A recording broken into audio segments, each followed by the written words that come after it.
नमस्कार दोस्तों, आप देख रहे हैं रेपुटेशन मीडिया। मैं हूं आपका दोस्त राकेश पवार। दोस्तों, रेपुटेशन मीडिया के प्रोग्राम खास शख्सियत में आपका स्वागत है। और आज के प्रोग्राम की खास शख्सियत हैं एक ऐसी हस्ती जिनका नाम है साध्वी हरिप्रिया। दर्शकों, मैं आपको बता दूं, साध्वी हरिप्रिया वैदिक विदुषी हैं। वैदिक जो वेद हैं उन पर आप काम करती हैं और वैदिक और सनातन धर्म पर आपकी एक अच्छी पकड़ है और बाल्यकाल से वो सनातन धर्म के लिए काम कर रही हैं। तो आज हम आपको मिलवाते हैं एक ऐसी महान, इस देश की सनातन संस्कृति की वो बेटी जो पूरे देश में वैदिक, उपनिषद और सनातन धर्म में जितने भी उस टाइप के प्रसंग हैं उन पर काम करती हैं। तो आइए बात करते हैं साध्वी हरिप्रिया जी से। साध्वी जी नमस्कार। नमस्कार। कैसी हैं आप? हम बहुत आनंद पूर्वक हूँ। सब भगवान की कृपा है, गुरु महाराज की कृपा है, बड़ों का आशीर्वाद है। चलिए, तो बिल्कुल बड़ों के आशीर्वाद से ही हम लोग सब आगे बढ़ते हैं। जी जी जी। तो जनरली हम लोग अपने इंटरव्यू में जी जी जो भी हमारे यहाँ शख्सियत आती हैं जी जी उनसे पूछते हैं कि आपका जन्म कहाँ हुआ, आपकी एजुकेशन कहाँ हुई। जी। लेकिन एक आप साध्वी हैं, आपकी जी। अपनी एक गरिमाएं हैं जी। लेकिन जो भी आप बता सकती हैं जी जी वो आप बता दें, और जो नहीं बता सकती हैं आप पूछिए। ऐसा मैं पूछ रहा हूँ कि आपका बेसिकली जन्म कहाँ हुआ?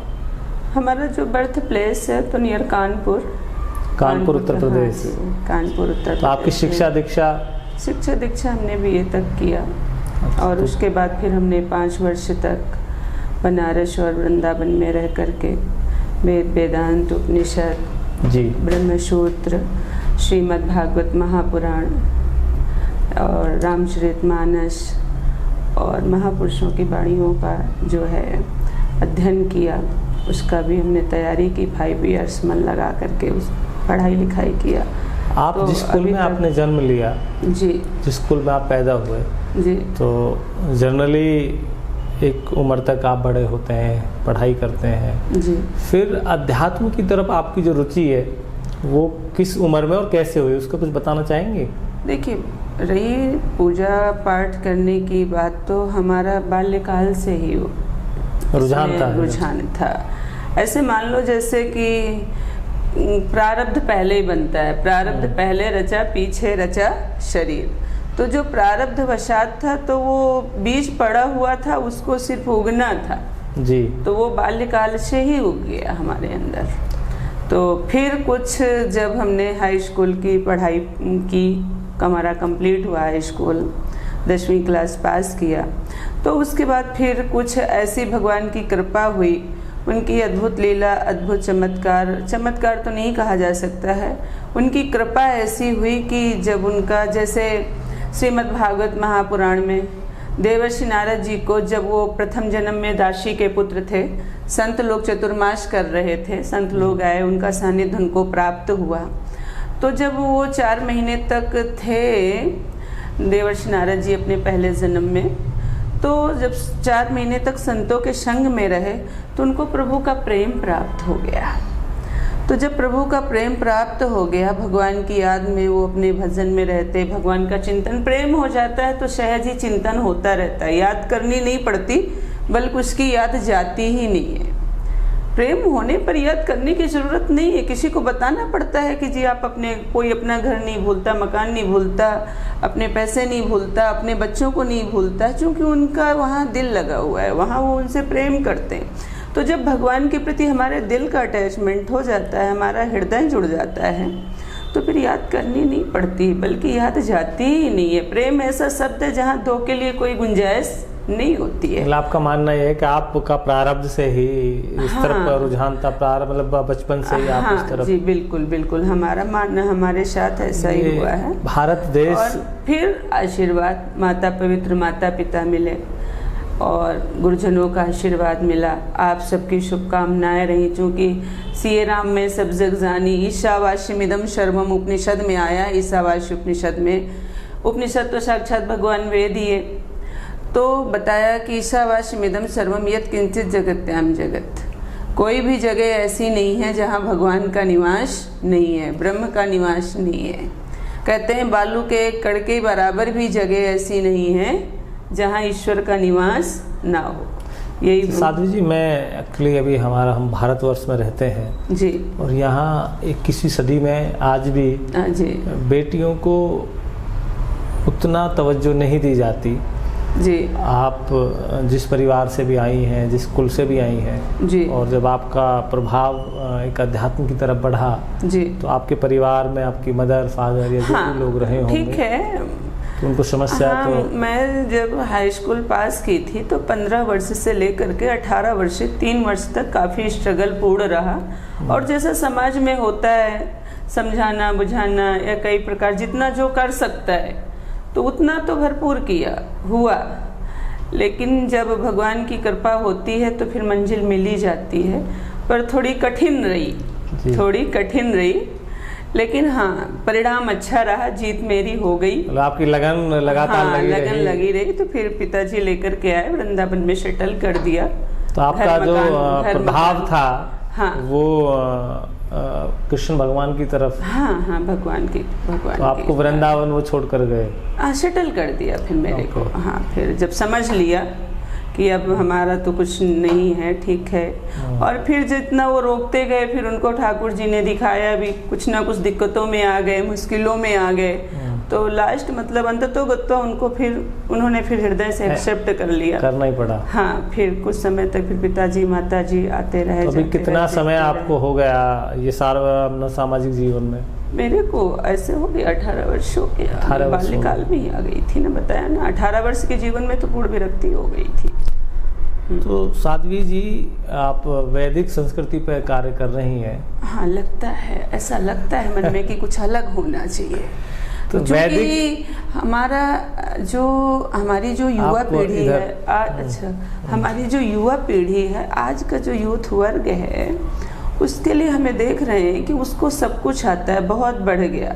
ब्रेन का ऑपरेशन तक करना उसने सीख लिया, हार्ट सर्जरी भी करना सीख लिया, सब कुछ सीख लिया।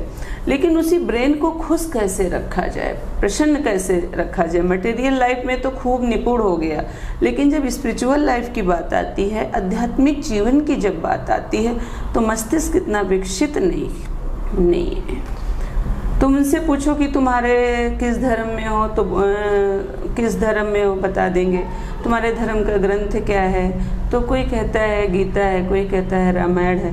तो इससे पता लगता है कि जो है हमारे यहाँ जो युवा पीढ़ी है, जो बालक हैं, उनको थोड़ा और अच्छा से अच्छा बताने का प्रयास किया जाए। हमारे दर्शक तो जो आपको देख रहे हैं, चूँकि हमारे सनातन धर्म का मुख्य ग्रंथ है वेद, जैसे सिख धर्म का है गुरु ग्रंथ साहब, ऐसे ही हमारे सनातन धर्म का ग्रंथ है वेद। फिर वेद के बाद फिर उपनिषद आए, उपनिषद के बाद फिर धीरे धीरे समय के अनुसार जैसा जैसा समय बढ़ता गया, वैसे वैसे बात वही है। देखो, बात में विभिन्नता नहीं है, बात एक ही है। चूँकि रामायण भी है, रामचरितमानस भी है, तो नाना पुराण निगमागम सब शास्त्र सम्मत है, सब वेदोक्त ही सम्मत है।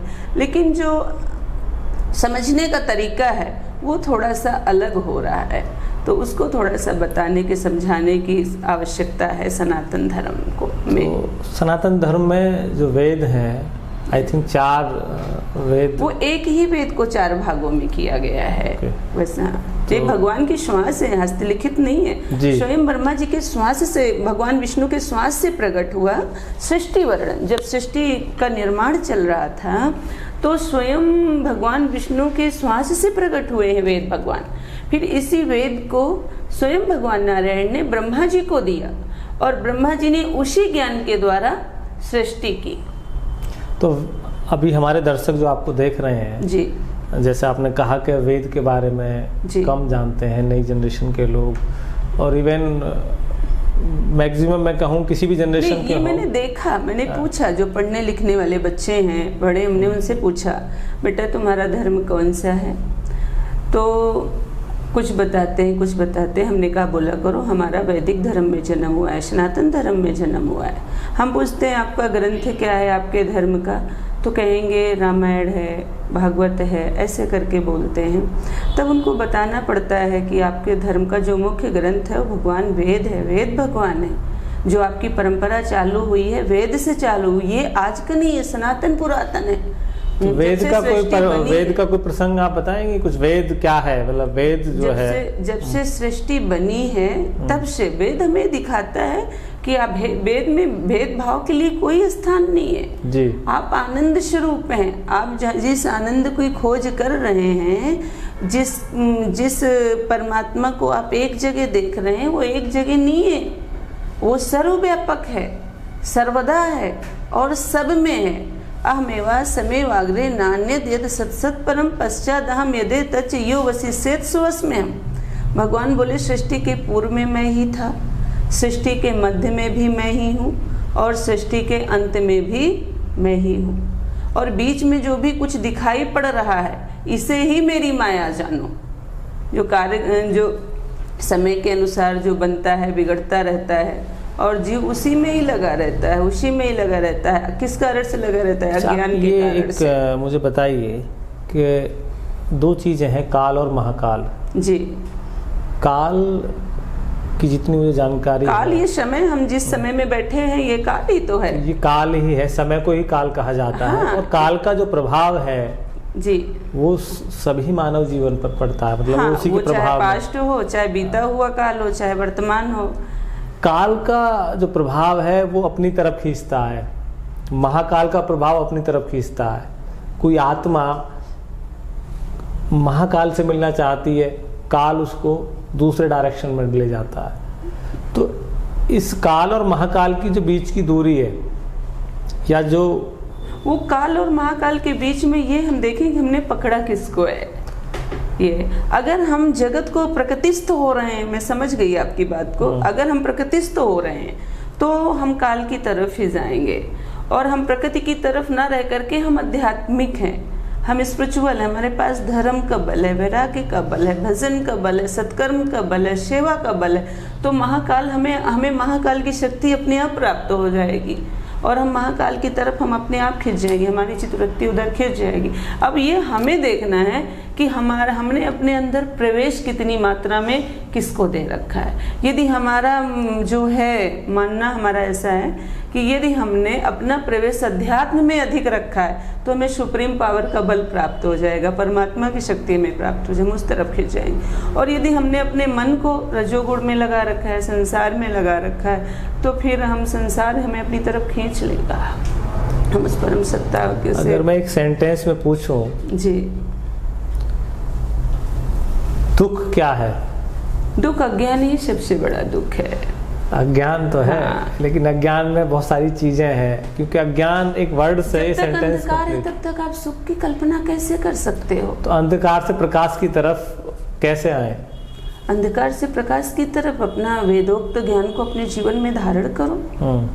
वेदोक्त ज्ञान को अपने जीवन में, इसके बिना तो कुछ भी, जो कि दुख की आत्यांतिक नहीं। आपने उद्देश्य पूछा ना कि वेद का उद्देश्य क्या है, तो इसका उद्देश्य ही यही है कि दुख की आत्यांतिक निवृत्ति और परमानंद की प्राप्ति। भगवान भगवान बोलते हैं तो भगवान तो भग धातु से बना है भगवान, जिसमें 6 ऐश्वर्य विराजमान है। ऐश्वर्य, यश, श्री, त्याग, वैराग्य जहाँ विराजमान है वो भगवान है। और अगर अन्य शब्दों में भी आप ले सकते हो भगवान, जहाँ पंच तत्व का दर्शन एक साथ हो रहा हो, भूमि, गगन, वायु और जो है नीर और अग्नि, तो जहाँ ये चीज़ें आती हैं तो वो जहाँ पंच तत्व मिल गए वो अपने आप ही ईश्वर का ही द्योतक हो जाता है, सूचक हो जाता है, जिस भी रूप से आप लेना चाहो। जो सर्वगुण संपन्न है, सब प्रकार से जो सामर्थ्यवान है, वो ईश्वरी कोटि में आता है। प्रभु का क्या अर्थ होता है? प्रभु का अर्थ है सर्वसमर्थ, कर्तुम अकर्तुम अन्यथा कर्तुम। जो सब प्रकार से समर्थ है उसे ही तो प्रभु बोलते हैं, उसे ही भगवान बोलते हैं। किन्हीं भी शब्दों में आप ले लो, शास्त्र अपनी परिभाषा देते हैं। ये वेद का जो क्वेश्चन जहाँ से आ रहा है जी, कि आज की जो एजुकेशन है जी जो चाहे वो मिशनरी स्कूल हों जी या हमारे हिंदी मीडियम के स्कूल हों, जी इनमें मुझे कहीं ना कहीं ये महसूस होता है कि जी। वैदिक परंपरा की हाँ। जो पुस्तक हैं जी उनका समावेश उनमें नहीं है। ऐसा कुछ है? समावेश गुरुकुल जो सिलेबस पढ़ाया जाता है जी। उस सिलेबस में वेद का कहीं जिक्र किया जाता है किसी सब्जेक्ट में? ऐसा तो कुछ समझ में नहीं आया। एक श्लोक 2 श्लोक मंत्र में उच्चारण करवाते हैं अलग बात है, लेकिन जो विद्यार्थियों के दिमाग में जो बैठ जाए वो चीज़ तो अभी नहीं है। गुरुकुल की जो शिक्षा है और जो ये हिंदी मीडियम या जो आज के टाइम में इंग्लिश मीडियम स्कूल्स हैं, मेरे भाई आप ये बताओ, सिर्फ विद्यार्थी ये नहीं बता पा रहा, युवा पीढ़ी ये नहीं पा रही 90% कि आपके धर्म का ग्रंथ क्या है।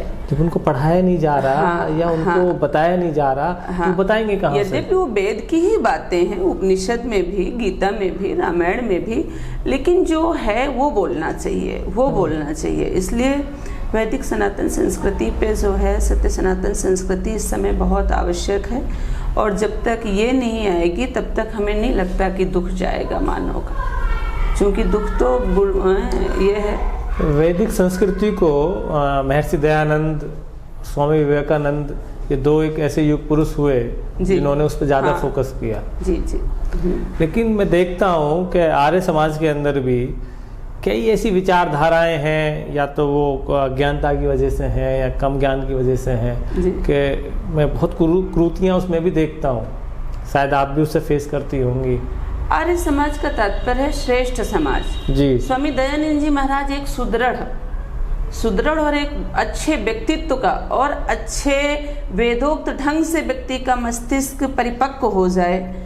हमारा जो ज्ञान है, वेद का अर्थ ज्ञान, और ज्ञान में दुख के लिए कहीं कोई जगह नहीं है। दुख की जड़ उखड़, जैसे चने को भून दिया जाए राकेश जी, तो फिर वो पुनः उगने की सामर्थ्य नहीं रखता। क्यों नहीं रखता? कि भून गया, अब अंकुरित होने की उसमें सामर्थ्य नहीं है, अंकुरित नहीं हो सकता है। उसी तरीके से जो वेद का ज्ञान है, जो वेद की विद्या है, चूँकि विद्या ददाति विनय, विद्या क्या देती है? विनय देती है। विद्या के समान कोई नेत्र नहीं है, ब्रह्म विद्या के समान, ज्ञान के समान दूसरा कोई नेत्र है ही नहीं। तो स्वामी जी ने क्या किया कि उसी वेदोक्त ज्ञान को ही समस्त जनमानस को पहुंचाया। और भी उनकी विशेषता क्या है कि उसमें पर्टिकुलर किसी धर्म विशेष की बात नहीं है, वो मानव मात्र के लिए, प्राणी मात्र, क्योंकि धर्म तो आज बने हैं, वेद भगवान तो बहुत ही पुरातन है, जब से सृष्टि बनी है, जब से सृष्टि बनी, जब से संसार बना है, तब से, तो तब तो इतने सारे धर्म तो थे नहीं, एक वैदिक धर्म ही था। तो जब वैदिक धर्म था तो वो मानव मात्र के लिए ज्ञान देता है, प्राणी मात्र के लिए, मानव मात्र के लिए। तो जब तक वो ज्ञान जीवन में नहीं आएगा तब तक दुख नहीं जा सकता, क्योंकि आशा के समान कोई दुख नहीं, और विवेक के समान ज्ञान हो जाए उससे बड़ा कोई सुख नहीं। वैदिक उपनिषद या जो भी सनातन धर्म से जुड़ी हुई किताबें हैं, ग्रंथ हैं, ये जनरेशन है, जो आज की पीढ़ी है, ये इसको कुछ ऐसा महसूस करती है कि ये कोई डिफ़िकल्ट चीज़ है। डिफ़िकल्ट ऐसा कुछ नहीं है, डिफ़िकल्ट कुछ नहीं है। अगर डिफ़िकल्ट नहीं है तो इतने साधु, इतने साध्वी, इतने संत, और आज के टाइम में तो मीडिया, सोशल मीडिया और इतने अवेयरनेस प्रोग्राम हैं जी, लेकिन उसके बाद भी अगर हम और आप बैठकर ये चर्चा कर रहे हैं कि हमारी जो जनरेशन है वो वैदिक और उपनिषद, इन सब चीज़ों पर न बात करती है न जानती है, तो ये कहीं ना कहीं कोई क्लू जो है वो लूज है, कहीं ना कहीं कोई प्रॉब्लम नहीं, ऐसा लूज नहीं है। जो बड़ा अच्छी बात पूछी आपने, जो हमारे श्रीमद् भागवत 18,000 श्लोक हैं, वो पूरा वेद का ही तात्पर्य उसमें भरा हुआ है। सत्यम ज्ञान अनंतम ब्रह्म, 8वां स्कंद पूरा ही उसका आया हुआ है।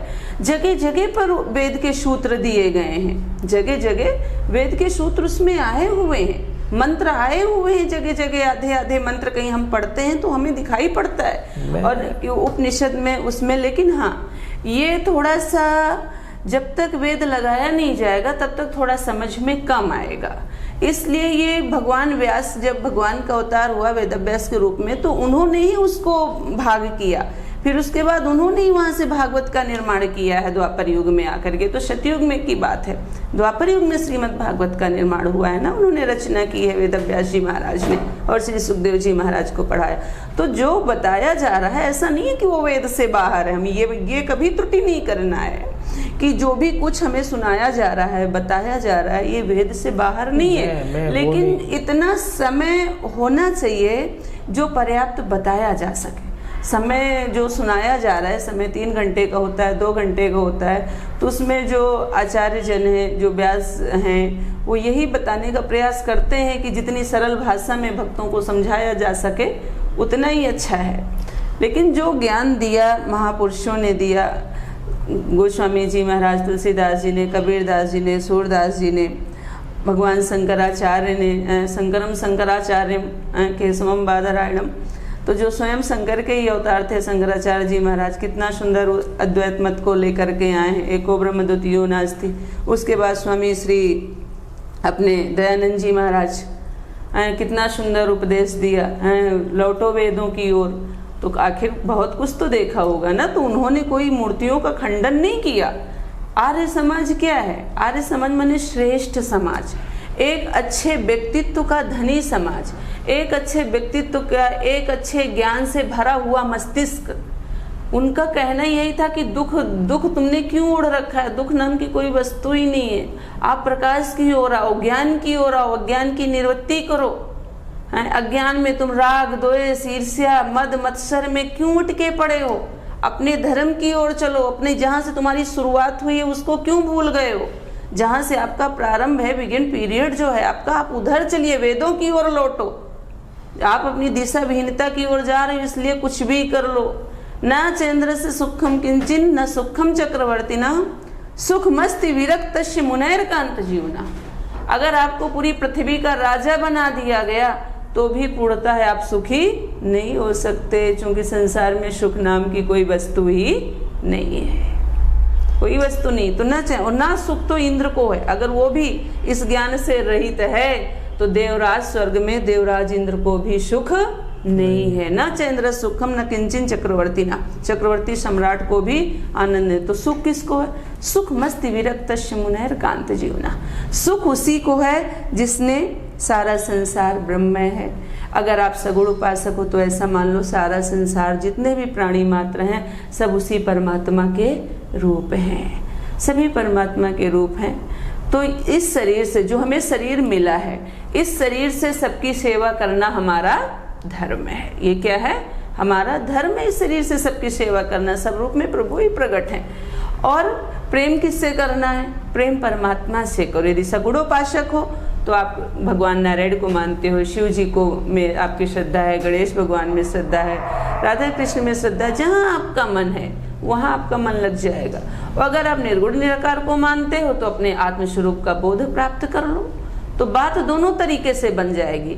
तो इसलिए ये महापुरुष आए और समय समय पर बोध देते रहे, ज्ञान देते रहे, पर वो ना समझी के कारण या अज्ञानतावश वो जो कहना चाह रहे हैं, हमारी अल्प बुद्धि उसको समझ नहीं पा रही, इसलिए विषयांतर हो रहा है। वो तो बहुत बड़ा आनंद का सब्जेक्ट लेकर के आए, विषय लेकर के आए। उन्होंने कहीं भी मूर्ति का खंडन नहीं किया।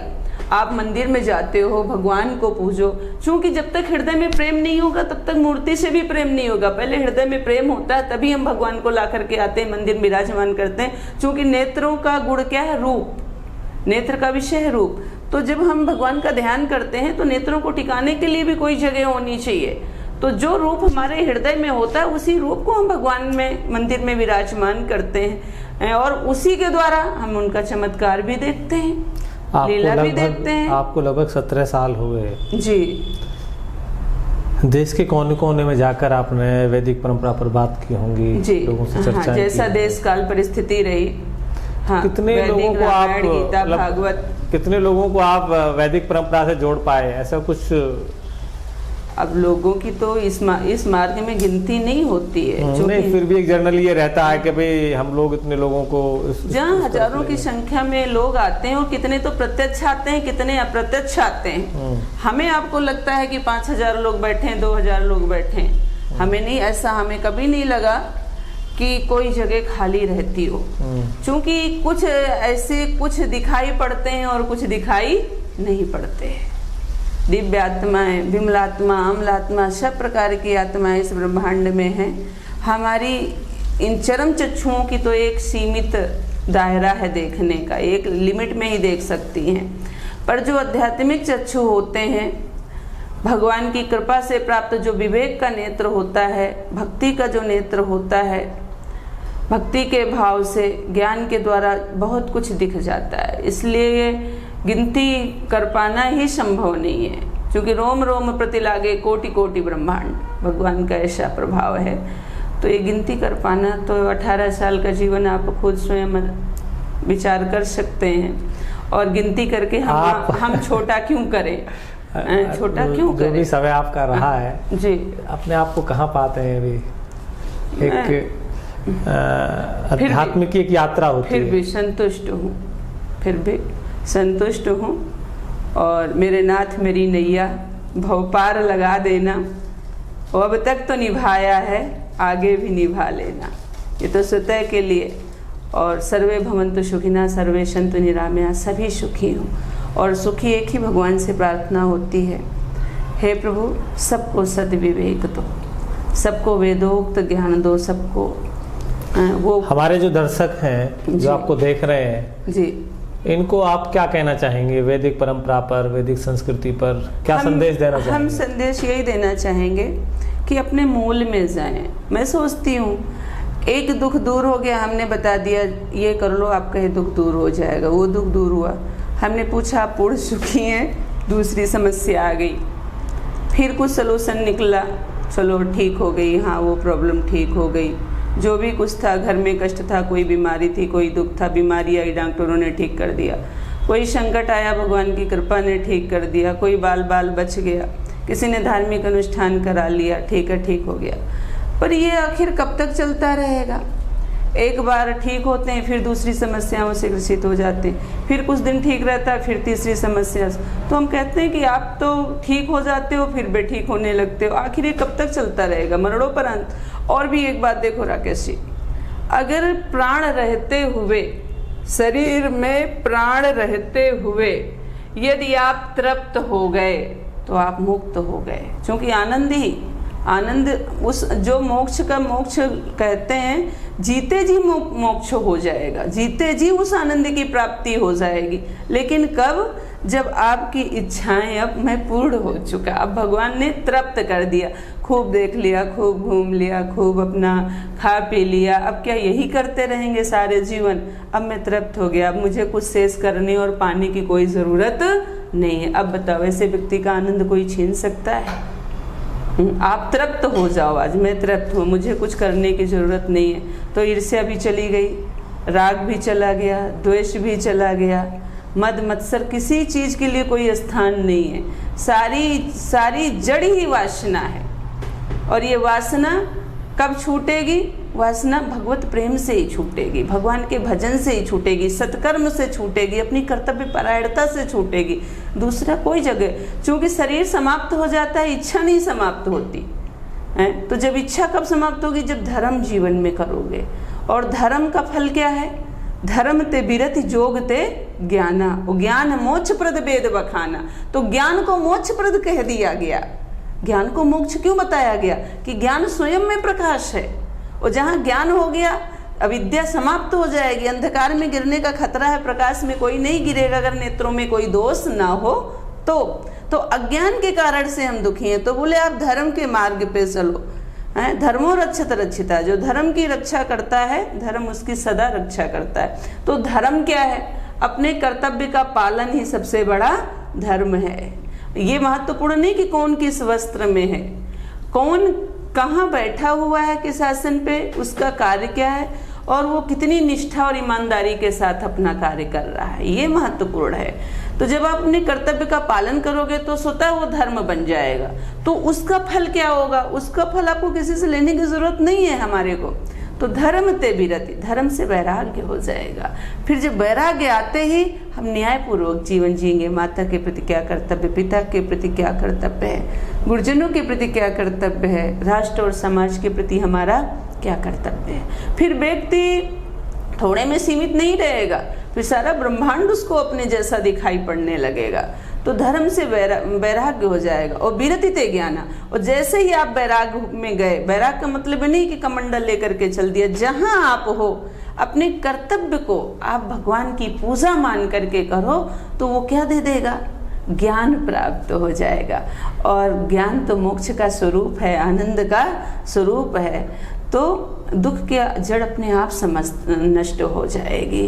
क्योंकि बताया गया नहीं दरिद्र सम दुख जग माही, असंतोष से बढ़ करके और कोई दूसरा दुख नहीं है। तो सबसे बड़ा दुख क्या है, दरिद्रता, असंतोष ही सबसे बड़ा दुख है। और संत मिलन सम सुख जग नाही। और अगर अच्छे शास्त्र की संगति, संतों की संगति प्राप्त हो गई, भगवत प्रेमियों की संगति प्राप्त हो गई, प्रभु के चरणों का अनुराग प्राप्त हो गया, तो उससे बढ़ करके कोई सुख नहीं है। तो लाभ और हानि, तो 5 चीजें बताई गई हैं हमारे वेदों। 5 महायज्ञ बताए गए हैं। 5 हमारे यहाँ व्यवस्था है, वर्ण व्यवस्था है, आश्रम व्यवस्था है कि जो 5 महायज्ञ बताए गए। देव यज्ञ जी, देव यज्ञ करो, उसमें यज्ञ आदि हवन इत्यादि आता है, जैसे आपने किया है। अश्वमेध यज्ञ जो होता है जी, इसका क्या महत्व है? अश्वमेध यज्ञ हुआ, वाजपेयी यज्ञ हुआ, राजसूय यज्ञ हुआ अपने। तो इस प्रकार के राजा महाराजा लोग आया करते थे। तो जब महाराज लोग रहते थे, तो जो आप पूछ रहे हो अश्वमेध यज्ञ, उसमें वो राजा महाराजा लोग करते थे। बड़ा यज्ञ होता है ना, बहुत बड़ा यज्ञ होता है। बोले उसमें आया है वाजपेयी शतानिचा कि 100 वाजपेयी यज्ञ कर लो, 1000 राजसूय यज्ञ कर लो, हजारों में आप राजसूय यज्ञ कर लो, अश्वमेध यज्ञ कर लो, वाजपेयी यज्ञ कर लो। लक्ष्य प्रदक्षिणाम पृथ्वी, और लक्ष्य प्रदक्षिणा मतलब 1 लाख प्रदक्षिणा आप पृथ्वी माता की कर लो। वही फल एक कुंभ के स्नान से प्राप्त हो जाता है जी। मतलब आप जो है 100 वाजपेयी यज्ञ कर लें, 1000 राजसूय अश्वमेध यज्ञ कर लें, कितना भी कुछ लाख बार पूरी पृथ्वी की परिक्रमा कर लो, लेकिन अगर आपने 1 बार कुंभ का स्नान कर लिया तो वही फल आपको प्राप्त हो जाएगा, जो इतने बड़े बड़े इलाहाबाद करने से प्रयागराज में जो लगता है, अभी प्रयागराज में, नासिक में तो 12 साल में आता है, उज्जैन में, हाँ एक जगह का तो 12 वर्ष में आएगा, और वैसे तो 3-3 वर्ष पे आता है। हाँ, भगवान की कृपा से पूरा मौका बड़ी कृपा रही। और तो हमारा कहने का तात्पर्य है कि देव यज्ञ हवन इत्यादि करके हम देव यज्ञ भगवान को तृप्त करते हैं, ठाकुर जी को तृप्त करते हैं, देवताओं का यज्ञ करते हैं। तो उससे क्या होता है, देवता हम पर प्रसन्न होते हैं। हम पर दुख आता है, कोई रास्ता नहीं दिखता, तो हम किसको पुकारते हैं, भगवान को पुकारते हैं। ऋषि यज्ञ आता है, ब्रह्म यज्ञ जिसको हम बोलते हैं, तो ब्रह्म यज्ञ में हम जो स्वाध्याय करते हैं, जो हम पढ़ते हैं, जो भगवान हमें ज्ञान देते हैं, विवेक देते हैं। ऋषि यज्ञ, इसको ब्रह्म यज्ञ बोलो या ऋषि यज्ञ बोलो, बात एक ही है। तो जो वेद पढ़ना, अपने सनातन धर्म के ग्रंथों को पढ़ना और बताना, और अपने भक्तजनों को, अपने बच्चों को, विद्यार्थियों को बताना, मतलब पढ़ना पढ़ाना, ये है। तो ज्ञान यज्ञ है स्वाध्याय करना। जो हमारे वेद हैं, पुराण हैं, हमारे जो भी सनातन धर्म के ग्रंथ हैं, महापुरुष लोग जो विवेकानंद, दयानंद महापुरुष लोग, आज भी जो महापुरुष लोग बता रहे हैं, देखो हमारे सबके बीच में कितने सारे महापुरुष बैठे। ये कोई साधारण आत्माएं नहीं है, ये देवांश हैं। जो ईश्वर के मार्ग पे जा रहा है वो कभी साधारण हो ही नहीं सकता।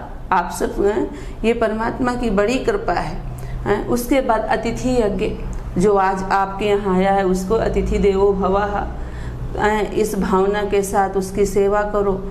जो भी कुछ घर में है, आपके यहाँ कोई अतिथि परमात्मा का रूप होता है, वो आया है, तो आप उसकी सेवा करो, कहाँ से दुख आएगा। उसके बाद भूत यज्ञ, जो समस्त प्राणी हैं, कौवा है, कबूतर हैं, चींटी हैं, इनको भी भोजन कुछ ना कुछ डालो, ये प्राणी मात्र में सब आ गए। तो इस प्रकार से पंच यज्ञ जो है हमारे जीवन में अत्यधिक आवश्यक हैं। तो ये भगवान की बड़ी कृपा है। ये सब चीज़ें हमें प्राप्त होती हैं। धर्म अर्थ काम मोक्ष 4 आश्रम हैं, उन पर चलो, उन पर अपना कार्य करो, वैसी सोच बनाओ तो अपने आप अपनी मंजिल मिल जाएगी। यही है। रेपुटेशन मीडिया हमारा इलेक्ट्रॉनिक चैनल है जी, उस चैनल के लिए आपको मैसेज देना चाहेंगे? हाँ, मैसेज देना ही चाहूँगी। ये जो आपका चैनल है ये उत्तरोत्तर बढ़ता जाए और खूब आगे बढ़े, और जब ये बढ़ेगा तो आप अपने आप बढ़ोगे। ये और जो हमारी वैदिक सनातन संस्कृति है राकेश जी, इसको आप जनमानस में जितना फैलाओगे उतना ये मीडिया प्रिय होता जाएगा और तो आप भी सबके लिए प्रिय होते जाओगे। क्योंकि इस संसार में जीव बहुत दुखी है, मानव मात्र दुखी। आप घर से बाहर निकलोगे तो नहीं पता लगेगा कौन क्या है, लेकिन मानवता ये कहती है जहाँ कुछ दुख दिखे वहीं पर आप दिखाई पड़े, अपना सेवा दें, अपना कार्य दें। तो ये क्या है, धर्म क्या है, पिलर है। अगर धर्म मजबूत नहीं होगा तो आपका अर्थ भी सिद्ध होने वाला नहीं, अर्थ अनर्थ का कारण बन जाएगा। धर्म क्या है, जड़ है। अगर पिलर ठीक नहीं होगा, मंजिल आपने बना के खड़ी कर दी तो मकान कभी भी गिर जाएगा। तो धर्म के द्वारा फिर अर्थ, जब अर्थ के द्वारा आप फिर जब मेहनत का है, आपने बड़े ही सत्मार्ग से अर्थ को अर्जित किया है, तो वो जो कामना आपके अंदर आएंगी वो सतोगुणी कामनाएं आएंगी, और जब सतोगुणी कामनाएं आएंगी तो सतोगुणी कार्य होंगे। तो वो अर्थ अनर्थ का कारण न बन करके मुक्ति का कारण बन जाएगा। आप मोक्ष को प्राप्त कर लोगे। मोक्ष का प्राप्त मतलब जीते जी आप निवृत्ति का सुख की अनुभूति करेंगे, निवृत्ति का सुख का। चलिए साध्वी जी, आपने बहुत अच्छे ढंग से वैदिक परंपरा, बड़ी कृपा, सनातन धर्म, ये सब महापुरुषों की कृपा बिल्कुल है। बिल्कुल। और जो भी कृतियां सनातन धर्म और के हमें अंदर चाहते हैं बड़े बड़े महापुरुषों ने, स्वामी दयानंद जी महाराज ने, विवेकानंद जी महाराज ने, जगत गुरु शंकराचार्य महाराज ने, गुरुजनों ने, इतने जो महापुरुषों ने, जो अभी देखो इतने बड़े महापुरुष स्वामी शंकराचार्य जी महाराज का शरीर छूटा, कितनी बड़ी क्षति है। और इतना बड़ा संत महापुरुष होने के बावजूद भी उन्होंने स्वतंत्रता सेनानी संग्रामी रहे। कितना बड़ा आज राष्ट्र को कितनी बड़ी क्षति पहुंची है। बड़े बड़े महापुरुष आए हैं, धरती पर गए, लेकिन वो कहीं कोई जाता नहीं है, सब यहीं लौट करके आते हैं। बेटा बाप बन करके आता है और बाप बेटा बन करके आता है, सबको आना यही है। लेकिन जिसमें जो कुछ असाधारण दिखे सामान्य मनुष्य से, जो कुछ असाधारण दिखे तो समझ लेना चाहिए कि ये कोई न कोई अवतार ही है, चाहे वो अंशावतार हो, दिव्य आत्मा है, इसमें भगवान का विशेष अंश है। तो जो विशेष अंश वाला होगा वो विशेष कार्य ही करेगा, वो साधारण मानव से उसका मेल नहीं हो सकता है। तो इनको हम मान लें कि हमारे साथ एक दिव्य आत्मा बैठी हुई है। नहीं, सभी दिव्य आत्माएं हैं। सभी तो नहीं हो सकती ना, जो असाधारण है वही तो दिव्य हो सकता है। अगर तो फिर यहाँ कैसे बैठे होते, जो बैठे हुए हैं, तो फिर यहाँ कैसे प्रवेश मिलता? चूंकि हनुमान जी महाराज साक्षात शिव हैं, तो उनके लिए आया है राम दुआरे तुम रखवारे, होत न आज्ञा बिनु पैसारे। रोज आप लोग पाठ करते ही हैं।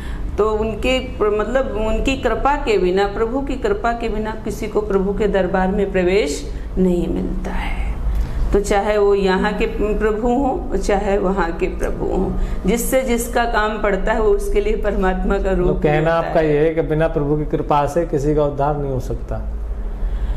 प्रभु की कृपा जीव खुद लेता है। प्रभु की कृपा यहाँ महत्वपूर्ण नहीं है, यहाँ आपका कर्म महत्वपूर्ण है।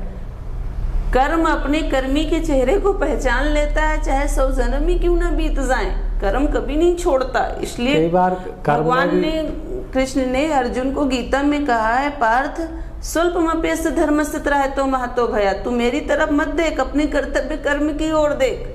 तेरा कर्म अच्छा होगा तो तू जो चाहता है वो तुझे प्राप्त हो जाएगा।